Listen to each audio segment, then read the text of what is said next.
Okay, so apparently the new ban list is out. I have actually been out of town the last few days, and I was hoping it would not drop while I was out of town. I was actually about to live stream and record Master Roulette episode 2 with MBT, but apparently we have a new ban list, so I guess we're doing this today. So this is effective from May 17th, which is today. So this will be the YCS ban list. It's effective right now, immediately. You don't get any time to play with your old cards or whatever that aren't banned. I don't know anything about the list. I'm not reading chat at all. I will not get spoiled in this particular reaction video.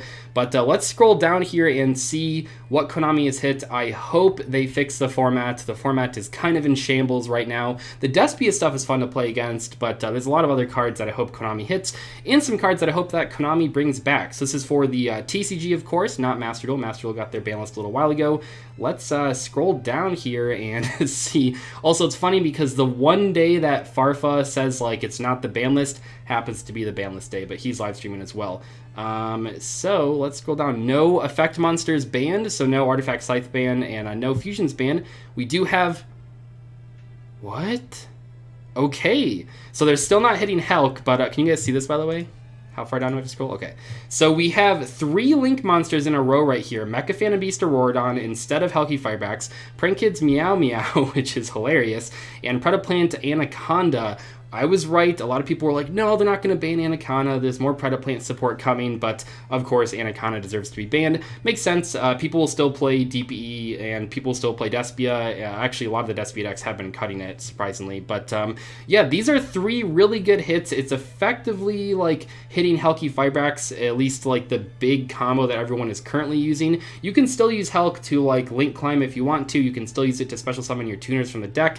But for whatever reason, Konami seems to once again not want to hit Helky Firebacks in any way, so it will not anyway directly. They want to hit it like indirectly. So we have Auroradon being banned. No more shenanigans with that. So no more Deskbot 01, which is funny because it just got a reprint. No more of the Mecha Phantom Beast Colt Wing stuff. Then we have Prank Kids Meow Meow going to 0. So now Prank Kids are back where they were like back when they first released. Meow Meow was like a legacy support card for the Prank Kids deck to make them a bit better. Turns out that giving them a 1-card Link Summon was a little bit too powerful in combination with other cards. The Prank Kid Adventurer deck was by far one of the best decks of the previous format here, so that makes sense. And Anaconda going to 0. I talked about this card a lot in my previous video, but this card is just a very bad card design, and it does limit like Konami's ability to release certain cards in the future, like Fusion and Polymerization, normal spells, and quick play spell cards. So it makes sense going to 0. Yeah, all 3 of these hits make a lot of sense. Let's keep going here. We have no Synchros hit, no Xyz Monsters hit, any spells, no spells, and no traps hit. So the only bans are those 3 bans, and for what it's worth, I think that those do make a lot of sense. Moving on to the limited section here. Oh.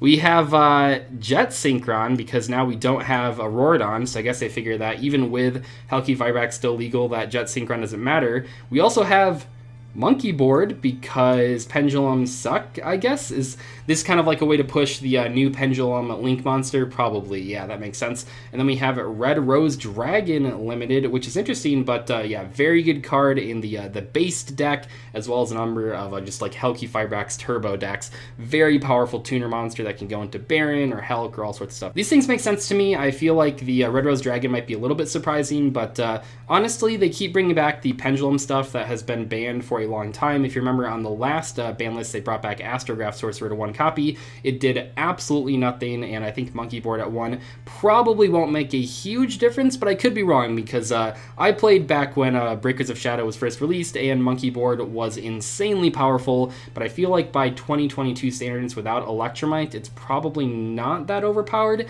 And Jet Synchron, very good tuner monster, very good monster just in general, but probably not as broken without Auroradon in the wait, what the... They finally did it!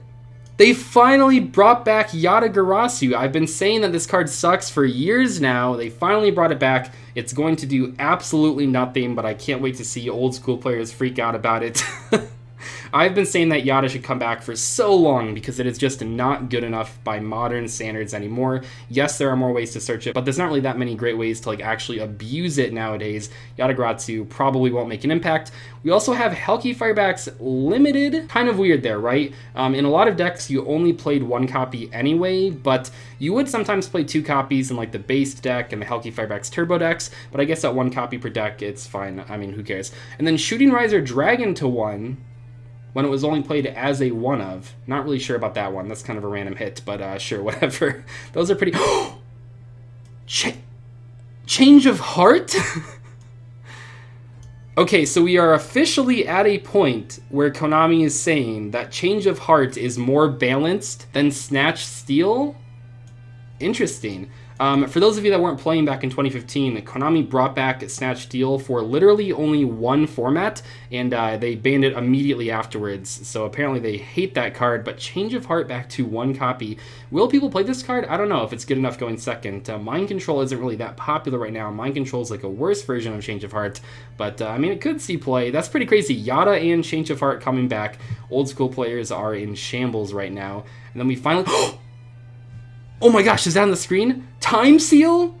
Wait, they're just actually bringing back like all the cards that I've been saying for so long should come back. Time Seal sucks, by the way. This card's probably going to go to 3 on the next ban list.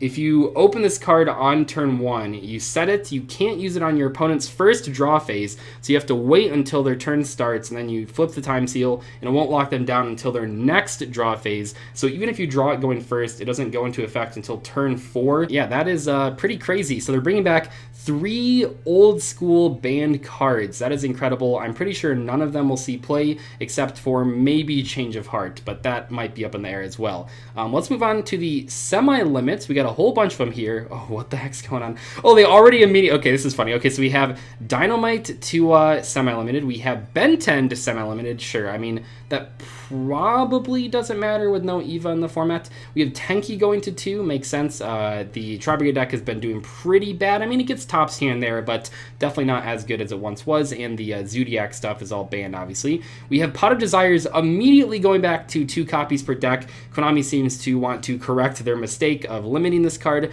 No one really knew why this card was limited. It was like one of the weirdest decisions on the last ban list. Now it's back to at least 2 copies per deck, which is pretty nice. Trickstar Light Stage to 2 copies, probably won't make a difference, but that's cool. And Wall of Revealing Light to 2 copies as well. No one's going to be trying to play this card in anything. I know that you can do some life equalizer stuff with it, but that doesn't really matter in Modern Yu-Gi-Oh! I don't think. And then we have the Unlimits. We have a Night Assailant to 3 copies per deck. We have Trishula to 3 copies per deck. We have both Salamangreat, Mirage, Stalio, and Circle to 3 copies per deck. You probably still only play 1 copy of Stalio, but it's cool, I guess. But Circle going to 3 definitely matters. And we have a Hero Lives to 3 and Scapegoat to 3. And I did predict the Scapegoat to 3, by the way. And a Hero Lives makes sense. This card is at 3 in Master Duel. It doesn't seem to make like a huge difference. So I think that going to 3 in the TCG will be good for Hero players, but it's not going to be like game breaking by any means. So what did they miss? Notably, they did not hit the Adventurer Engine stuff at all. They did not hit the Despia stuff at all. I wasn't really sure that they would hit the Despia stuff, but I'm a little bit surprised that the Adventurer cards did not get at least semi-limited, I guess. But yeah, this definitely is a pretty interesting ban list. Oh, we don't have Artifact Scythe or Artifact Dag to hit either. Unless I missed that. I don't think I did, though, but those would have been up in the Forbidden section, of course. Overall, I think this is going to be pretty good. Sword Soul not hit at all, the Despia stuff not hit at all. So by not hitting those decks, that's kind of interesting, because like those were 2 of the best decks in the previous format. They're still going to be very good, and the Adventurer stuff is still going to be very good, but the Adventurer stuff won't be able to exist in the Prank Kid deck as well as it did the previous format. Maybe you don't even play Prank Kids anymore. I don't know. Without the Meow Meow, it's pretty hard to play that deck. You have to go back to using like a lot of Polymerization cards, and that's probably not consistent enough anymore, but I could be wrong. Definitely could be wrong. Overall, though, a lot of good changes here, a lot of crazy old school cards coming back. Let me know in the comment section, though, what you guys think about it. I'll see you later. Thanks so much for watching. Goodbye.